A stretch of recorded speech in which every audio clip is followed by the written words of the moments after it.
All right, today's topic is diving into what the top three things 2026s should be doing. My list that I wrote down, the top three are: start getting yourself in front of college coaches, build a list of schools that you can attend GPA wise and baseball ability wise. Number three, promote yourself in the best way that you can. You are your biggest supporter. So for me, I started with start crushing social media. So start putting out those tweets, those Instagram posts, getting out those swings, those bullpens, seeing your top velo. Maybe if you ran at a camp or something like that, start putting out those videos for those coaches to see. Number two, I put narrow down your list of schools. I know when I talk to the guys that I coach, I always ask them what's their top three schools that they think they can attend or schools that they want to go to. And I think if you can put out the noise and keep the distractions out and narrow down that list and hammer home the schools you want to go to, I think it will help you clear your path.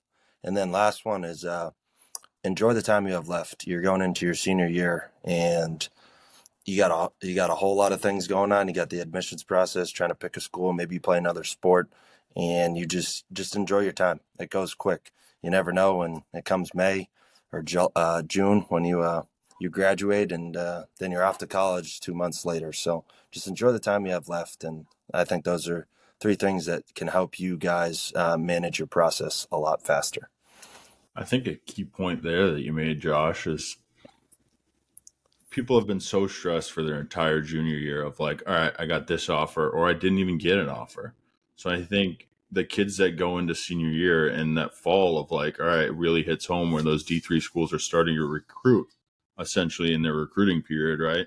There are the Easterns, there are the Endicott's, there are the Salves that their guys sign a little bit earlier because of their winning pass. But now it's get yourself in front of these schools as much as you can in the next 3 months until November when showcases essentially end.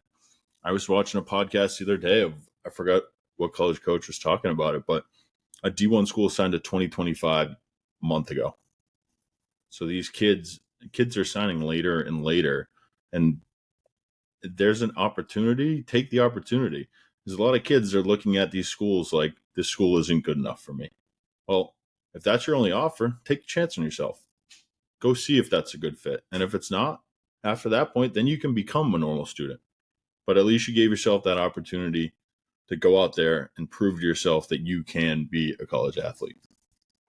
Yeah, I think in going off of that, it's with the social media craze that has been hitting for the last 5, 6 years. Like you have so many opportunities to get yourself in front of college coaches that you may have 8, 10 schools that are trying to pick at you and say, "Hey, I want you to come here. I want you to come there.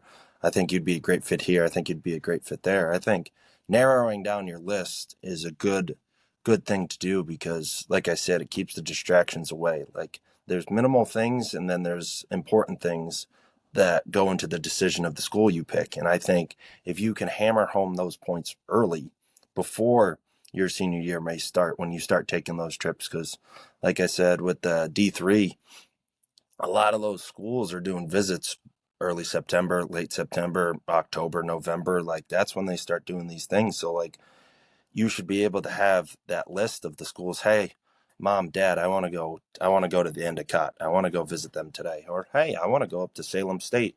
They got my major, or I like the scenery. I want to be in that area. Or you take Western New England, for example. They got a good field, something like that. You know what I mean? You just got to start hammering home what schools you want to go to and what's the reasons behind it. I think there too of like hammering home of the schools you want to go to. I think a lot of kids don't get in front of those schools that they go to. They look at it as, all right, whatever I'm doing with my travel team is enough.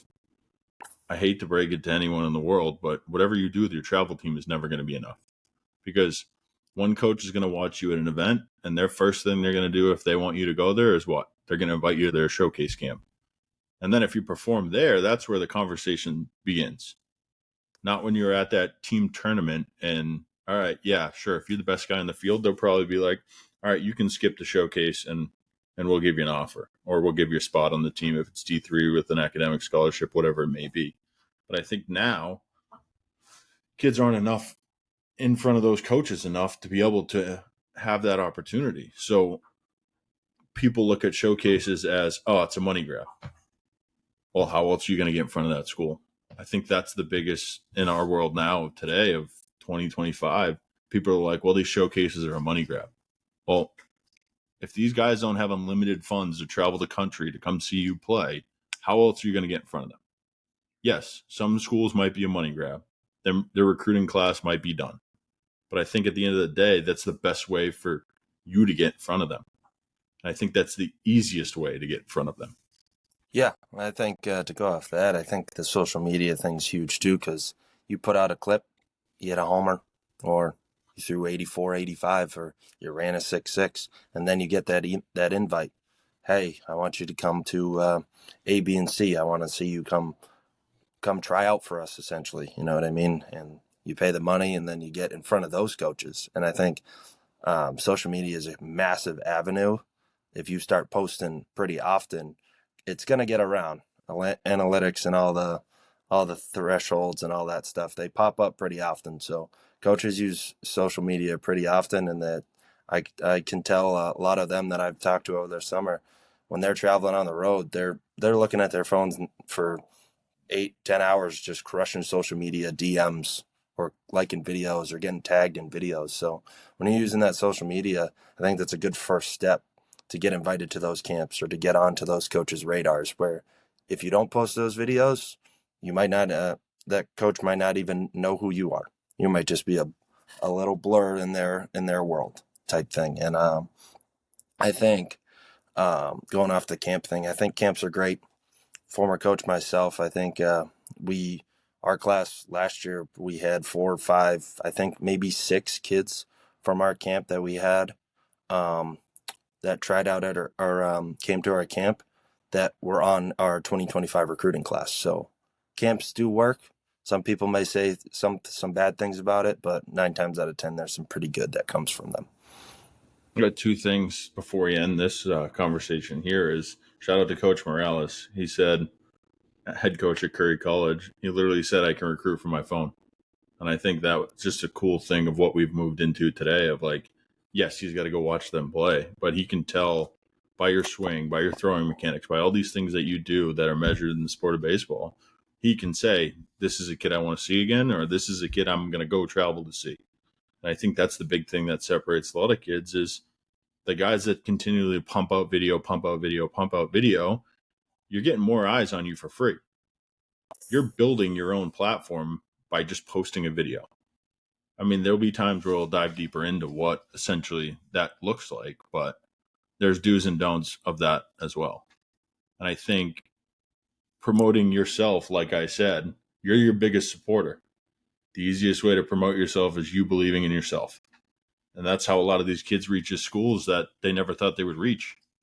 And it's just because somebody saw a video of something you posted, whether it be the day before or they scroll through your Twitter and find a video from 3 weeks ago that they're like, wow, I really like how this kid swings.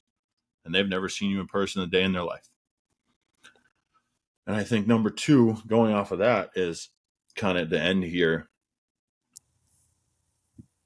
Being yourself and understanding what type of play you are is going to bring you a lot further in this game.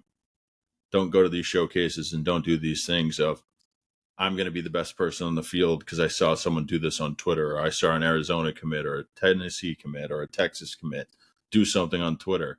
That's not your game. Don't do that. Prove to yourself that you can be the best version of yourself.